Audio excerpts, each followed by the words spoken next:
லேப்டாப்பில் எந்த ஒரு ஆப்பும் இல்லாமல் விபிஎன் எப்படி யூஸ் பண்ணலான்னு இந்த வீடியோவில் பார்க்கலாம். ஃபஸ்ட்டு கூகுள் ஓப்பன் பண்ணிக்கோங்க. அதில் விபிஎன் புக் அப்படின்னு டைப் பண்ணிக்கோங்க. ஃபஸ்ட்டாக ஒன்று வரும், அந்த வெப்சைட்டுக்குள்ளே போங்க. ஓப்பன் விபிஎன் அக்கௌண்ட் ஃப்ரீயாக இருக்கும், அதை கிளிக் பண்ணுங்கள். கீழே வந்தீங்கன்னா இதுதான் சர்வர். இது எல்லாமே ஃப்ரீ தான். இப்போ வந்து இங்கே கீழே வந்து விபிஎன் ஆட் பண்ணுறதுக்கு ஓப்பன் பண்ணுங்க. இதை கிளிக் பண்ணிவிட்டு விபிஎன்கிறத கிளிக் பண்ணிங்கன்னா மோர் விபிஎன் செட்டிங் இருக்கும். நான் ஆல்ரெடி வச்சுருந்தது.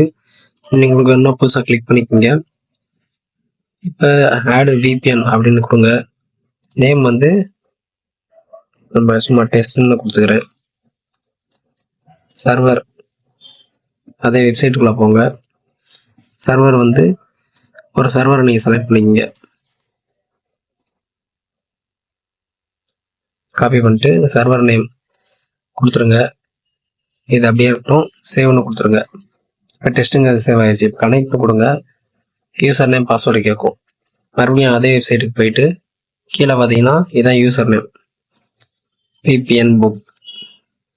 அதை காப்பி பண்ணிக்கோங்க, இதில் பேஸ்ட் பண்ணிக்கோங்க.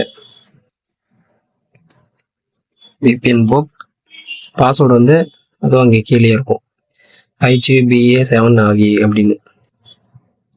அதை இங்கே டைப் பண்ணுங்க.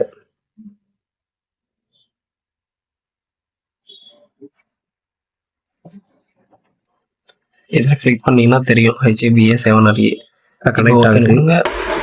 இந்த விபிஎன் வந்து ஃப்ரீ தான், நீங்கள் எவ்வளோ டைம் வேணாலும் யூஸ் பண்ணிக்கலாம். இது வந்து ஒரு குறிப்பிட்ட டேஸ் தான் இருக்கும், அதுக்கப்புறம் மறுபடியும் வந்து டிஸ்கனெக்ட் ஆகிடும். இப்போ பார்த்தீங்கன்னா கனெக்டட் ஆயிடுச்சு.